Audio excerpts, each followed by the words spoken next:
Hey guys, so I'm about a week late on this, but the AMAs or the American Music Awards had a 50th anniversary special on October 6th. And basically, that was the placeholder for the actual award ceremony this year.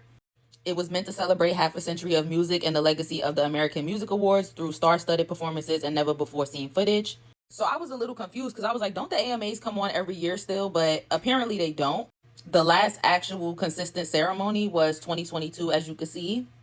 And then it says in March 2023, it was announced that the Billboard Music Awards had been moved from May to the November scheduling that was typically occupied by the AMAs, leading to speculation that the American Music Awards would be discontinued in order to focus on the Billboard Music Awards. It says in March 2024, it was announced that CBS had acquired the rights to broadcast the American Music Awards under a multi-year deal of unspecified length. But the AMAs has continued to be on hiatus for 2024 with a return scheduled for May 2025. So this isn't really a yearly award show. There weren't really any awards given away. It was more like an anniversary special highlighting the importance of the award show itself, especially because it seems like the award show might be on its way out and being replaced by the Billboard Awards.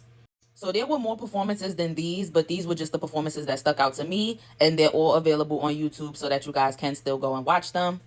Also, speaking of awards, make sure you guys tune into the BET Hip Hop Awards tonight. I made a video about it a couple weeks ago that you guys can go look at where I broke down all of the nominations. And I'll be here to review that tonight and tomorrow, the fashions, the awards, and the performances. So Chaka Khan and Sheila E. performed I'm Every Woman. Chaka Khan looks great. And she honestly sounded good too, because she doesn't always sing the best to me. She just always looks good, but she actually sounded pretty good. This was one of the best performances I've heard from her. And for those who don't know who Sheila E. is, she's this famous drummer. My mom loves Sheila E., so she was on the drums. And Sheila E. is also known for working a lot with Prince. So then we had Mariah Carey come out, and she sung a little bit of Don't Forget About Us as well as We Belong Together. She did good. Her mic was on, and it was definitely live. So you could hear that voice straining that Mariah kind of has now, but it still sounded good. She did not sound bad at all. Gladys Knight came out and did Midnight Train to Georgia. I could tell that she's getting older. Like, her voice is kind of deeper now, and they kind of changed the arrangement of the song to better suit how her voice is now. So she still sounded and looked great, especially for 80 years old. But I do see like the changes starting to happen in her voice, and like I said, how they arrange her performances, where it's not going to sound exactly the same as the record that was made 50 or more years ago.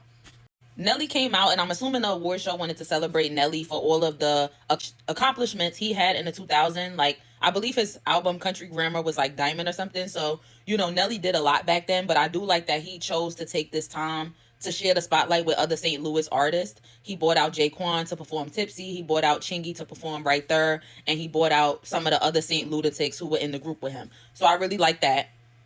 Jennifer Hudson did a tribute to Whitney Houston. I'm really not sure what song she was singing at first, but as soon as she started going into I Will Always Love You, the way that room fell silent was insane. Like, the room went immediately silent as soon as she hit the first note of I Will Always Love You, because everybody knows Jennifer Hudson has such a strong voice, and you could tell they wanted to hear it. Like, they were holding their breath to hear that note, and Jennifer did her thing for sure.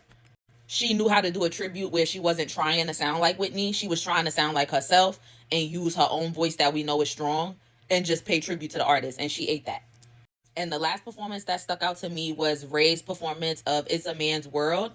So I've always heard good things about Ray. I know she's from London, and she's like an R&B jazz blues singer, and she gets compared to Amy Winehouse a lot.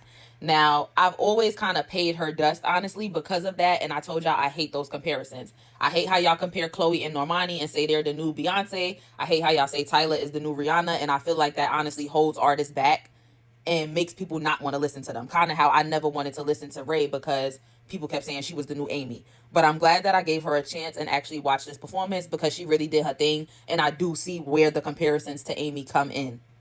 But I still stand on the fact that I feel like y'all need to let new artists be themselves. And even if they say they're heavily influenced by somebody, don't try to say they're the new version of this person, because it never works out. But overall, I do suggest that you guys go to the AMA's YouTube channel to watch the rest of these performances and any of the other performances that you might be interested in that I didn't mention, as well as Nelly's performance, because I don't think the AMAs posted his performance, but he posted it on his YouTube. So, like I said, check it out, and I will see y'all tonight to go over the BET Hip Hop Awards of 2024. Bye.